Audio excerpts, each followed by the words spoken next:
Assalamualaikum warahmatullahi wabarakatuh. Kita sekarang masuk ke sel elektrolisis. Ya, jadi sel elektrolisis itu dia satu satu tabung seperti ini. Kalau sel volta kemarin dua tabung ya.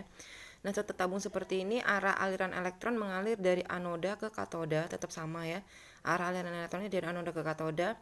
Nah, ini disebut dengan anoda itu bermuatan positif, katoda yang bermuatan negatif. Jadi ini kebalikan dari sel volta.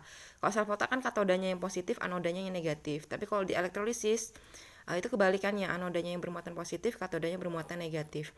Kemudian reaksi yang terjadi di sini itu apa? Kan namanya reaksi elektrolisis itu contohnya adalah penyepuhan ya. Misalkan ada besi gitu ya. Ada Fe, ini misalkan ini logamnya Fe ya, besi gitu. Kemudian ini ada Cu, tembaga. Kemudian dialirkan arus listrik. Nah, nanti ini besinya mau dilapisi dengan tembaga misalkan gitu. Nanti Cu-nya ini luntur, pindah ke sebelah sini, nanti ini akan dilapisin sama tembaga gitu ya. Jadi nanti besinya dilapisin dalam tembaga, ini ada cairannya gitu ya. Jadi dia dimasukkan dalam suatu cairan. Nah, cairan-cairannya tertentu, kemudian elektroda juga elektroda tertentu.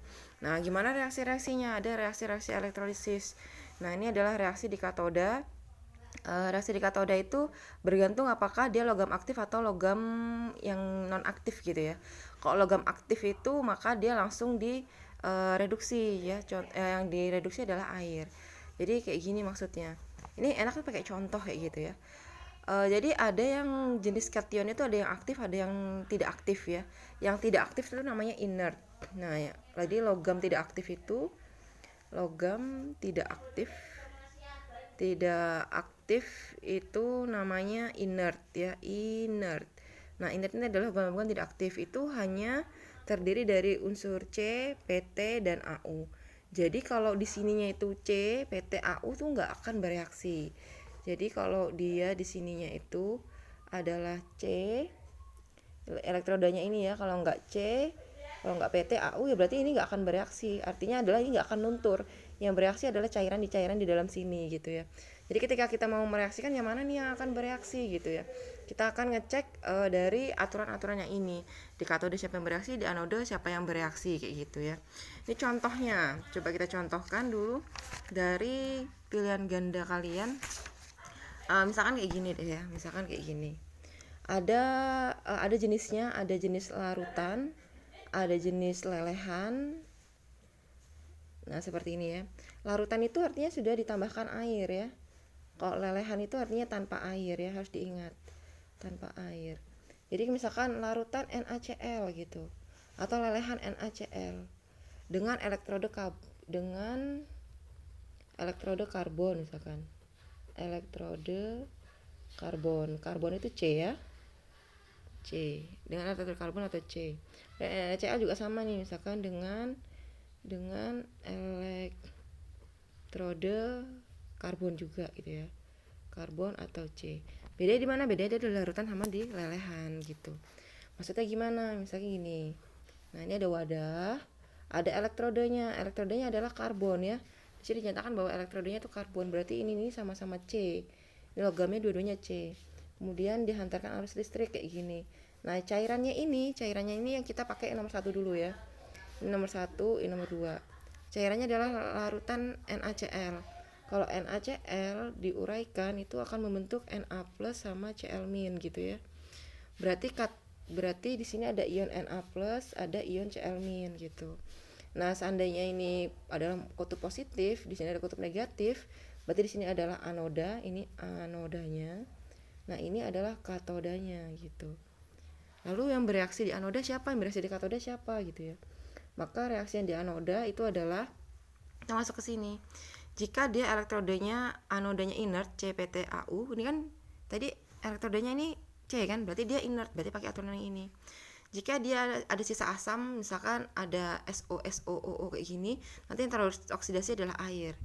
Ya, tapi karena ini adalah anoda itu yang minus ini ya. Jadi ini itu yang minus ini adalah anoda, yang positif itu adalah katoda.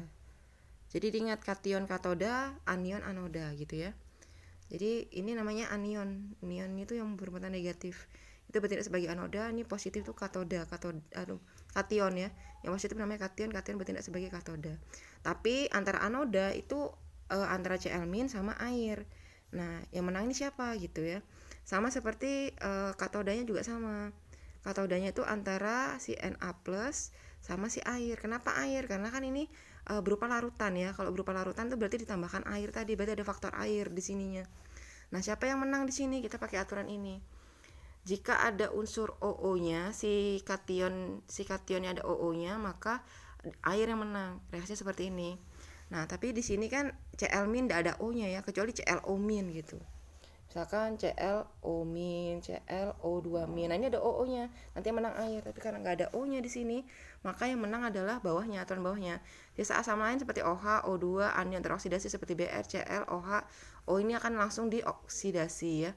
Ingat anoda reaksinya adalah oksidasi, berarti Cl tuh reaksinya seperti ini. Berarti di anoda yang menang adalah si Cl-nya gitu ya. Nanti kita bikin reaksinya. Baru di katoda itu kita masuk ke sini. Untuk di katoda logam aktif seperti golongan 1A, 2A, Al dan Mn itu fasenya yang menang yang direduksi adalah air. Air ya. 1A itu termasuk golongan 1A enggak sih Na plus ini. Na adalah golongan 1A. Ingat ya golongan 1A itu apa saja ya. Ingat golongan 1A itu Li, Na, K, Rb, Cs, Fr. Cs dan Fr. Golongan 2A itu adalah beli mangga campur sirup bagi rata ya. Kemudian golongan 3A itu Al ya. Nah, ini semua yang ini semua kalau direaksikan yang menang adalah air. Jadi mereka semua kalah gitu ya. Jadi kalau misalkan masuk ke sini logam aktif golongan 1, 2 AlMn itu yang menang adalah air. Selain yang di atas ini, maka yang menang adalah dirinya gitu ya. Nah, berarti antara Na plus sama H2O yang menang siapa? Yang menang adalah H2O. Nah, tinggal dibikin reaksinya. Di anoda itu yang menang adalah Cl-. Reaksinya seperti apa? Seperti ini. 2 Cl- menjadi Cl2 tambah 2 E- ya. 2 Cl- menjadi Cl2 ditambah 2 E- gitu ya. Kemudian di katodanya yang menang adalah air. Air reaksinya seperti apa? Di katoda ya. Air yang seperti ini reaksinya ya. 2H2O ditambah 2 E- gitu ya. 2H2O ditambah 2 E- menjadi H2 ditambah 2 OH- gitu. Baru tinggal dieliminasi saja. Ini emin sama eminnya dieliminasi. Berarti sudah habis ya. Ini kan tidak ada yang sama lagi kiri dan kanan. Kalau sama tinggal turunkan 2 Cl- ditambah 2 H2O menjadi H2 ditambah 2 OH-. Nah, seperti ini. Nah, maka reaksinya seperti ini yang terjadi. Ya, saya harap kalian paham.